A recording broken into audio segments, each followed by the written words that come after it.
जल्द ही शुक्र चलने वाले हैं नई चाल।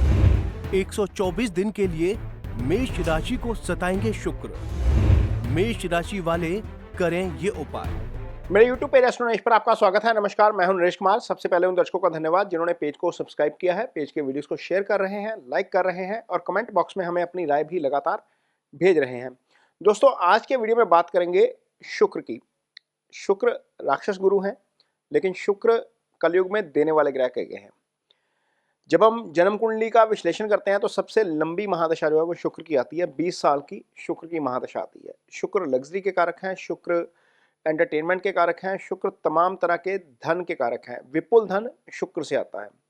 लेकिन जब यही शुक्र पीड़ित हो जाए, गोचर में पीड़ित हो जाए, तो ये बहुत अच्छा फल नहीं करते। यानी कि वो फल उन मोर्चों पर खराब करते हैं जिन जिन चीज़ों के शुक्र कारक हैं। तो शुक्र 28 जनवरी को मीन राशि में आ जाएंगे। कहने को तो ये मीन राशि जो है वो शुक्र की उच्च राशि है, लेकिन शुक्र यहाँ पर आकर पीड़ित हो जाएंगे। और पीड़ित भी कम समय के लिए नहीं आ रहे, पीड़ित भी होंगे 124 दिन के लिए। ये बहुत लंबा समय होता है।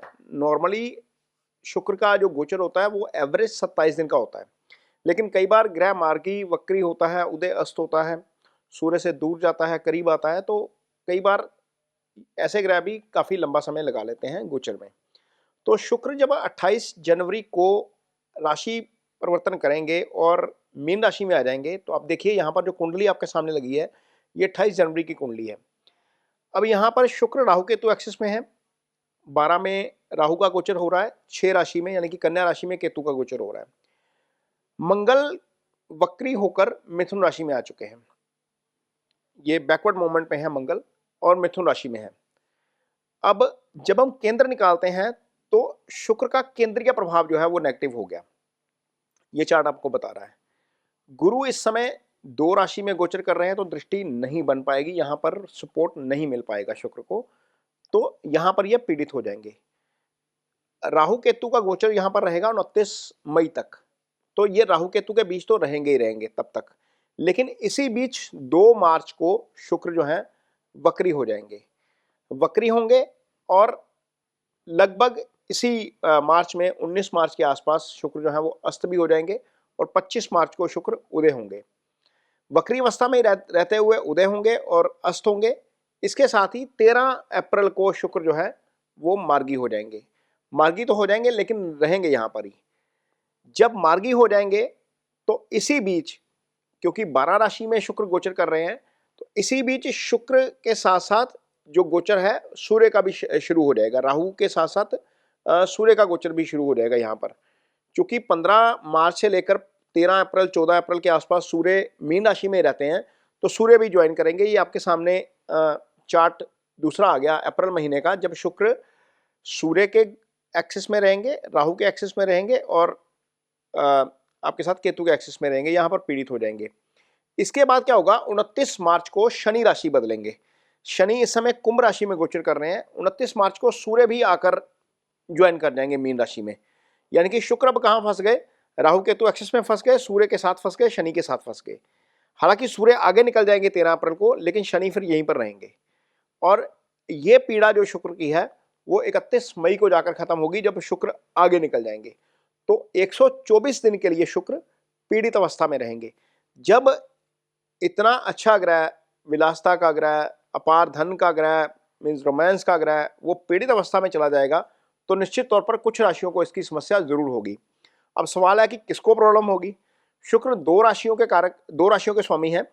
पहली है वृषभ राशि, दूसरी है आपकी तुला राशि। तो इन दोनों राशियों के जातकों को परेशानी होगी। कहाँ पर परेशानी होगी इसको आगे बताते हैं, डिटेल में बताएंगे। लेकिन 3 ऐसी राशियां हैं जिनके ऊपर इस समय शुक्र की महादशा चल रही है। पहली राशि है कर्क राशि। कर्क राशि में पुष्य नक्षत्र में और अश्लेषा नक्षत्र में जितने भी जातक पैदा हुए हैं वो इस समय शुक्र की महादशा से गुजर रहे हैं। आप अपनी कुंडली निकालिए, देख लीजिए, आपके ऊपर शुक्र की महादशा चल रही होगी।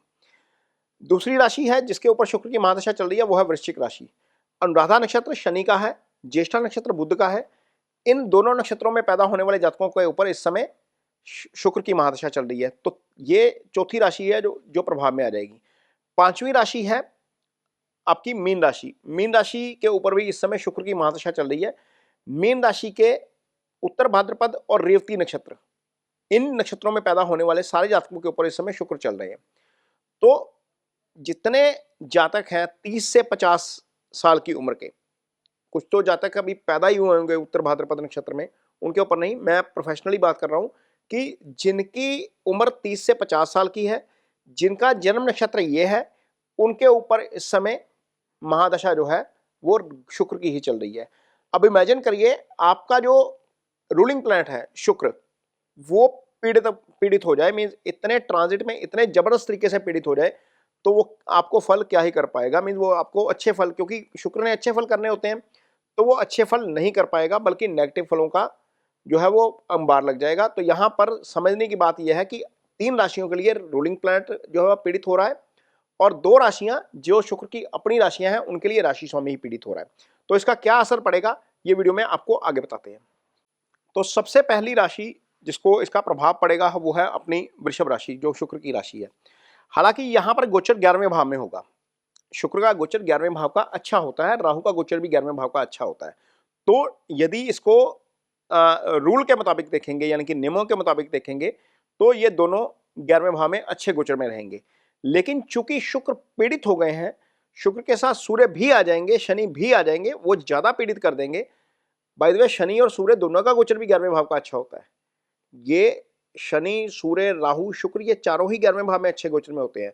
लेकिन चूंकि शुक्र की अपनी एग्जिस्टेंस यहां पर नहीं रहेगी, अस्त हो जाएंगे, वक्री हो जाएंगे।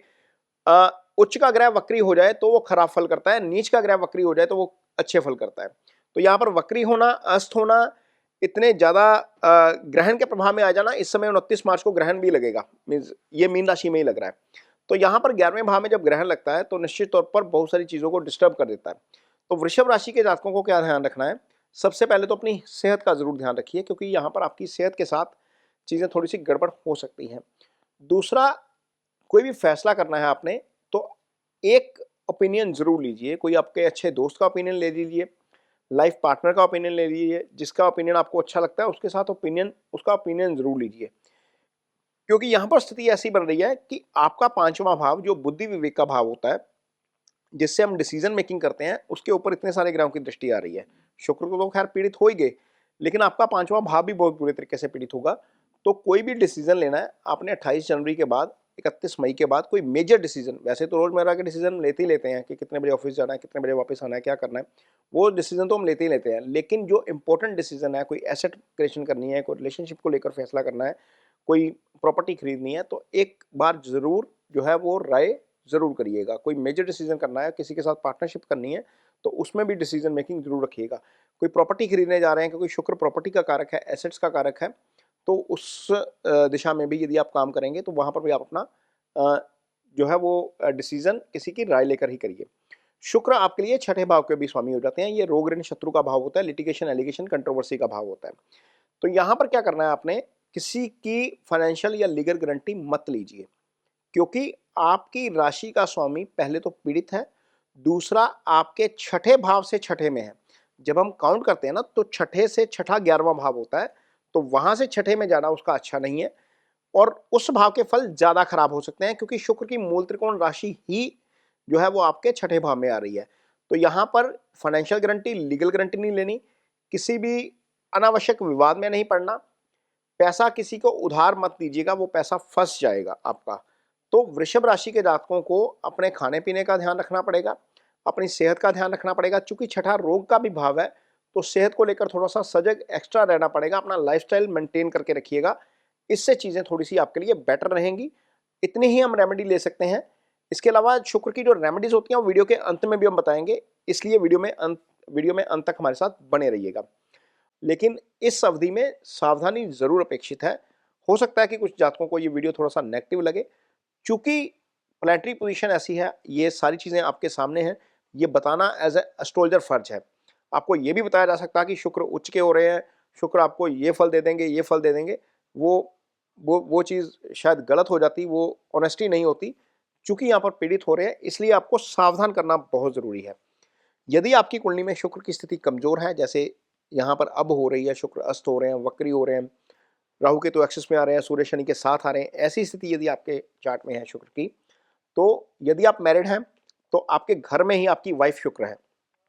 अपनी वाइफ को सरप्राइज करते रहिए, कुछ ना कुछ गिफ्ट लेके देते रहिए, कुछ ना कुछ डिनर पे लेके जाइए, मूवी लेके जाइए, आपको शुक्र के अच्छे फल मिलेंगे। यदि आप गौशाला जा सकते हैं या आपके घर में गाय है तो शुक्रवार के दिन गऊ की सेवा करिए। ये अच्छी रेमेडी होती है शुक्र की, इससे आपको शुक्र के निश्चित तौर पर अच्छे फल मिलते हैं। गऊ माता को पेड़ा डाला जा सकता है, आटे का गुड़ डाला जा सकता है, चारा डाला जा सकता है। शुक्रवार सुबह के दिन ये रेमेडी करिए, आपको निश्चित तौर पर शुक्र के अच्छे फल देखने को मिलेंगे। ये वीडियो आपको कैसा लगा इस पर कमेंट बॉक्स में अपनी राय जरूर दीजिए। यदि ये वीडियो अच्छा लगे तो इसे शेयर जरूर करिए, पेज को सब्सक्राइब जरूर करिए।